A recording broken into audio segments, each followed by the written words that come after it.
따뜻한 냉정. 집값이 먼저, 기사가 먼저. 닭이 먼저냐, 달걀이 먼저냐 라는 말이 있는데 세상사 가운데는 그렇게 선후 관계가 아리송한 일들이 많다. 가끔은 사회적 이슈와 언론 보도의 관계에서도 그런 의문이 들 때가 있다. 이슈가 먼저 발생해서 그에 대한 기사가 나온 건지, 아니면 기사가 자꾸 나와서 그 방향으로 이슈가 만들어진 건지 말이다. 부동산 문제는 어떨까? 2018년 집값 문제로 참 시끄러웠다. 자고 나면 집값이 뛴다는 말이 나올 정도로 부동산 광풍이 불었다. 정부는 골머리를 앓았다. 부동산 문제는 정권 지지율과도 직결된다. 과거 노무현 대통령 재임 기간에 지지율이 떨어진 요인 가운데에도 부동산 시장 과열 문제가 있었다. 집값이 자꾸 오르면 언론은 융단 폭격을 가한다. 무서운 기세로 집값이 올랐고 이대로 가다간 앞으로도 계속 오를 거란 기사를 하루도 거르지 않고 쏟아낸다. 정부의 약발이 먹히지 않는다는 지적도 이어진다. 그런데 지난해 그런 기사들을 매일같이 접하다가 어느 순간 문득 생각해 보았다. 집값이 오른 건 사실이긴 한데 과연 왜 그렇게 가파르게 올랐을까를 말이다. 혹시 가파르게 올라서 기사가 쏟아진 게 아니라 기사가 자꾸 쏟아지는 바람에 더 가파르게 오른 건 아니었을까?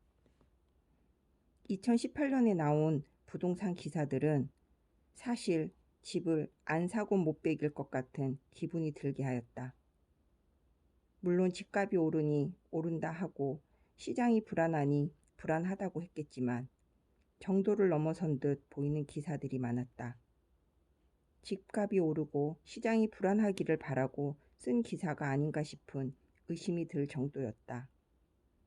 부동산 기사는 그 자체로 시장에 대한 견제 역할도 하고 정부에게 대책을 내놓으라고 압박을 하는 순기능도 있다. 그러나 동시에 그 반대의 역기능도 존재한다. 과도한 불안감이나 조바심을 자아내는 측면 말이다. 대중을 상대로 이래도 집 안 살래? 하고 종용하는 것 같은 느낌을 준다면 후자가 된다.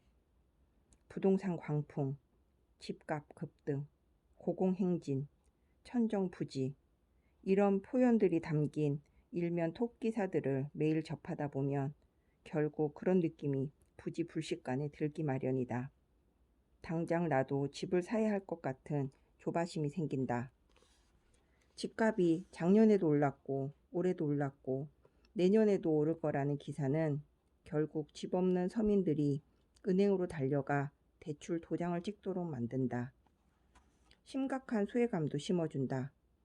대출 끼고 집 살 여력조차 없는 사람들은 그저 망연자실해진다.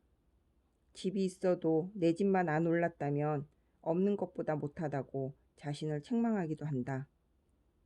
결국 원래 살던 집을 헐값으로 내놓고 다른 비싼 집을 상투 잡는 폐차까지도 낳는다. 그렇게라도 집을 사서 생활이 만족스럽고 재테크도 안정적이라면 상관없다. 그런데 버블이 꺼지고 나면 그 이유가 더 무섭다. 선택은 본인의 몫이라지만 어쨌든 휩쓸려간 책임이 대중에게만 있다고는 볼 수는 없다. 노무현 정부나 문재인 정부 부동산 급등 기간을 곰곰 돌아보면 과연 집값이 올라서 기사가 그렇게나 많이 나왔던 건지, 기사가 많이 나와서 집값이 더 오른 건지 아리송한 느낌을 떨칠 수 없을 때가 많다. 분명한 것은 집값 오른다 이런 보도가 많을수록 실제로 부동산 시장은 들썩들썩 할 수밖에 없다는 사실이다. 인지상정이다. 자고 나면 집값이 오른다고 연일 기사가 쏟아지는데 가격을 낮추어 집을 내놓을 집주인이 어디 있겠으며 느긋하게 쳇박살이에 자족할 무주택자가 어디 있겠는가.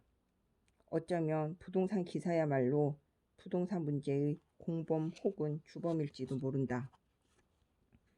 기사 이야기가 나온 김에 첨언을 하자면 신문의 영향력은 영상의 시대에도 여전히 막강하다. 어쩌면 방송이나 인터넷 매체보다 훨씬 더 강력한 여론 응집력을 갖고 있을지도 모른다. 그 사실을 신문사들도 스스로 잘 알고 있다. 특히 메이저 신문사들이 그렇다. 그들은 자사기사, 특히 톱기사의 위력을 누구보다 잘 안다. 마음만 먹으면 그걸 통해 얼마든지 여론몰이를 할 수 있음을 주지하고 있다. 어차피 신문은 공적 언론과는 다르게 노골적인 논조가 있다. 기계적 균형 따윈 없다. 나는 진보고 너는 보수고 저마다 색깔이 뚜렷하다. 그래서 특정 이슈를 다룰 때도 자신들만의 선명한 색깔을 전면에 부각한다. 정치는 말할 것도 없고 사회, 경제, 국제, 문화 등 모든 분야에서 그렇다. 때문에 똑같은 사안을 놓고도 어떤 신문은 우리 사회가 나아지는 과정이다 이렇게 이야기하는데 어떤 신문은 우리 사회가 곧 망하게 생겼다 이렇게 진단한다. 같은 날 같은 이슈에 대해 정반대의 결론을 내면서도 주저함이 없다. 그런 식의 보도 기조는 결국 여론을 형성한다. 담론의 틀을 만들고 그 패러다임 안으로 민의의 흐름을 몰아간다. 특히 신문 일면 톱기사의 힘은 막강하다. 독자들이 특정 사항을 바라볼 때 부지불식간에 판단이 잣대로 작용하게 된다. 신문사들도 그걸 너무 잘 알아서 아주 전략적으로 그런 능력을 이용하기도 한다. 만일 정치적으로 어떤 세력을 무너뜨리고 싶다면 그쪽 방향으로 자신들이 가진 필력을 다 쏟아붓고 반대로 특정 세력을 키워주고 싶다면 그 편으로 남은 총력을 모두 기울인다. 나라가 망하게 생겼다고 논조를 잡았다면 당장 망할 것 같은 요인들을 수도 없이 긁어모아 토끼사에 반복하여 내건다. 그 반대 경우도 마찬가지다. 나라가 잘 돌아간다고 선전하고 싶으면 온갖 희망사항들을 마치 현재 진행형 과장 성과처럼 포장해 톱 블록에 집중 배치한다.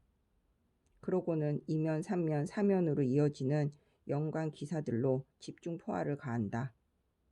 독자들 입장에서는 무심결에 자꾸 읽다 보면 본인도 모르는 사이 그런 기조에 젖어들 수밖에 없다. 사람 심리가 그렇다. 말이 아 다르고 어 다르다고 하는데 신문의 아와 어는 특히 다르다. 아주 무섭게 다르다.